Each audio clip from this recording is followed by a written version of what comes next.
السلام علیکم، آپ دیکھ رہے ہیں گجر ورلڈ گوجری چینل۔ میں ہوں آپ کی میزبان سائرہ ناز گجر۔ ہمارا آج کا موضوع ہے گجر قوم کے شاندار ماضی کی عظیم یادگار، ریاست کھوٹان۔ کھٹانہ گجروں کی چینی ریاست جو تیسری صدی قبل مسیح سے 1006 تک دنیا کے نقشے پر کھوٹان کے نام سے اپنی شہرت رکھتی تھی، جس نے دنیا کی مشہور تجارتی شاہراہ شاہراہ ریشم کو سب سے پہلے تجارتی شاہراہ کے طور پر دنیا میں متعارف کروایا، جو اپنے دور میں ریشم، پارچہ جات، قالینوں، قیمتی پتھروں، کستوری، ظروف اور قیمتی ہیرے جواہرات کی تجارت کا وسطی ایشیا میں سب سے اہم مرکز تھا۔ کھوٹان کی ریاست چین کے موجودہ صوبہ سنکیانگ کے جنوبی حصے پر مشتمل تاریخ کی ایک اہم صنعتی ریاست تھی۔ اس کے چاروں طرف طاقتور ہمسایہ ممالک تھے، جیسے کاشان سلطنت، چین، تبت اور ایک عرصہ کے لیے زیانگو، اور مغرب میں سوگڈیانا اور باختریا کی وسط ایشیائی ریاستیں تھیں۔ کھوٹان کا دارالحکومت چین کے موجودہ تجارتی شہر ہوٹان کے مغرب میں واقع تھا۔ کھوٹان کے باشندے گندھاری پراکرت اور سنسکرت سے ملتی جلتی انڈو آرین زبان بولتے تھے، جو مقامی طور پر کھٹانی کہلاتی تھی۔ کھٹانی زبان کو وہاں 10ویں صدی عیسوی تک سرکاری زبان کی حیثیت رہی اور اسے کھٹانہ حکمران انتظامی دستاویزات کے لیے استعمال کرتے تھے۔ کھوٹان کی ریتیلی زمینیں دریائے یورم کیش اور کارا کیش سے سیراب ہو کر بہت اچھی فصلیں دیتی تھی۔ اس وجہ سے زرعی پیداوار میں اضافہ ہوا، جس نے کھوٹان کو اناج کی فصلوں اور پھلوں کے لیے مشہور کر دیا۔ کھوٹان کے دارالحکومت کے جنوب میں کونلون کی پہاڑیاں شہتوت کے درختوں سے ڈھکی رہتی تھیں، جو ریشم کی پیداوار کا سب سے بڑا ذریعہ تھا۔ اس کے علاوہ کھوٹان کے ریگستان زمرد، ہیرے جواہرات اور قیمتی پتھروں سے مالا مال تھے، یہاں تک کہ چین کے مشہور شونگ ین اور چاؤ خاندانوں کے مقبروں میں نصب قیمتی پتھروں کی نشاندہی بھی کھوٹان سے برآمد پتھروں کے طور پر کی جاتی ہے۔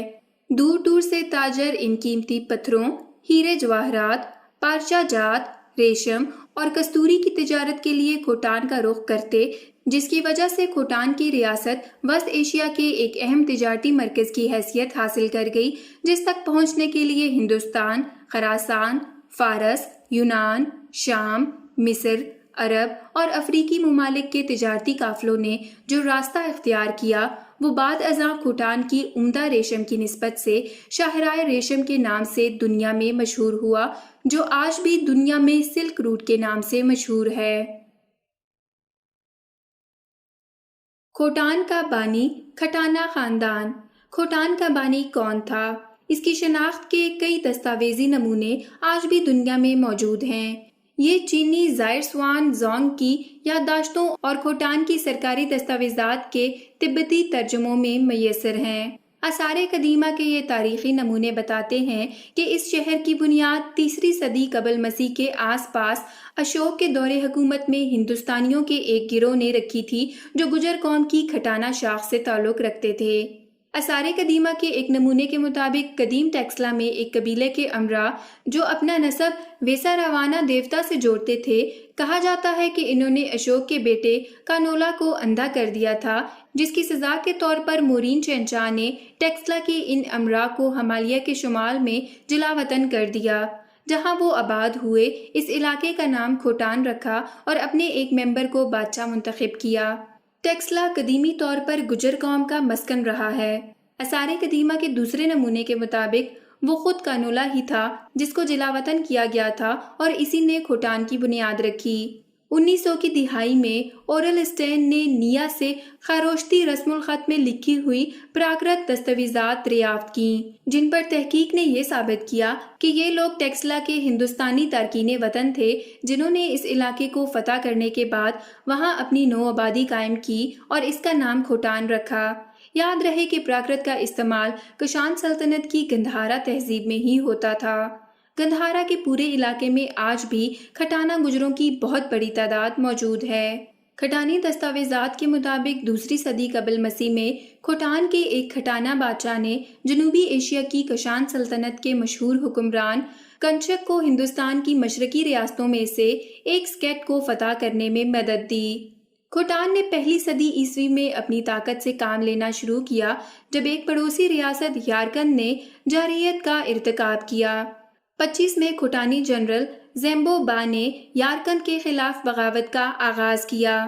زیمبو با کی موت پر اس کے بڑے بھائی کے بیٹے گوانگڈو نے اقتدار سنبھالا اور 61 میں یارکند کو شکست دے کر یارکند اور کاشغر سمیت 13 ریاستوں کو اپنا مطیع بنا لیا، جس کے بعد کھوٹان کا تجارتی رابطہ وسط ایشیا کی دیگر ریاستوں کے علاوہ جنوبی ایشیا، مشرق وسطیٰ کی ریاستوں، یونان اور دیگر مغربی ریاستوں، شام، عرب اور افریقی ریاستوں سے قائم ہوا، جس کے بعد تاریخی صحرائے ریشم نے جنم لیا۔ اس کے بعد کھوٹان نے بہت تیزی سے ترقی کی اور بہت جلد دنیا میں ایک اہم تجارتی اور صنعتی مرکز کی حیثیت حاصل کر لی۔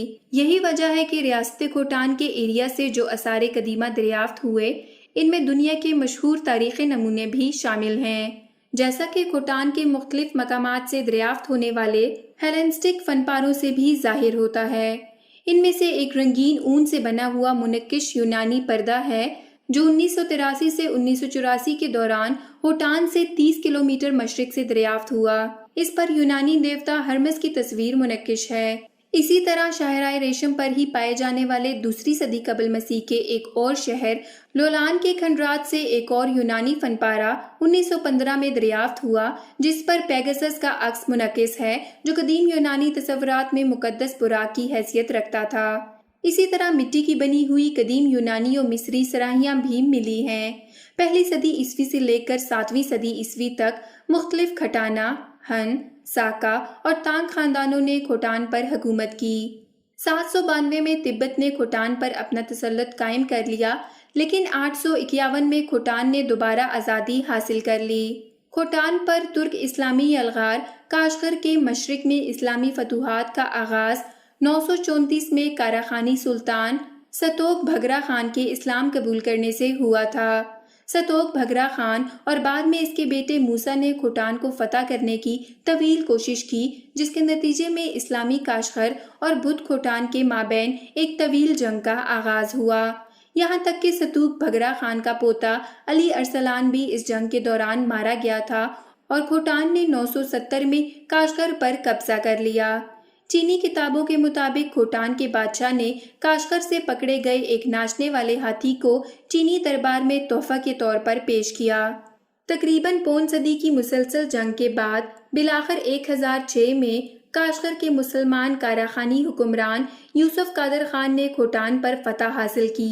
یوں کھوٹان کی 1300 سالہ کھٹانا ریاست دنیا کے نقشے سے مٹ گئی، لیکن اس نے دنیا میں وہ عظیم یادگار چھوڑی جسے رہتی دنیا تک یاد رکھا جائے گا، اور وہ عظیم یادگار ہے صحرائے ریشم، جو آج بھی دنیا میں سلک روٹ کے نام سے اپنا وہ منفرد مقام اور شہرت رکھتی ہے جو شاید ہی دنیا کی کسی دوسری تجارتی شاہراہ کو حاصل ہو۔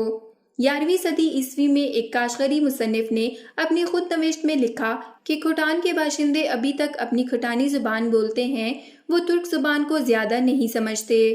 1271 سے 75 کے درمیان جب مارکو پولو نے کھوٹان کا دورہ کیا تو اس نے واپسی میں لکھا کہ کھوٹان کے تمام باشندے اسلام کے پیروکار ہیں۔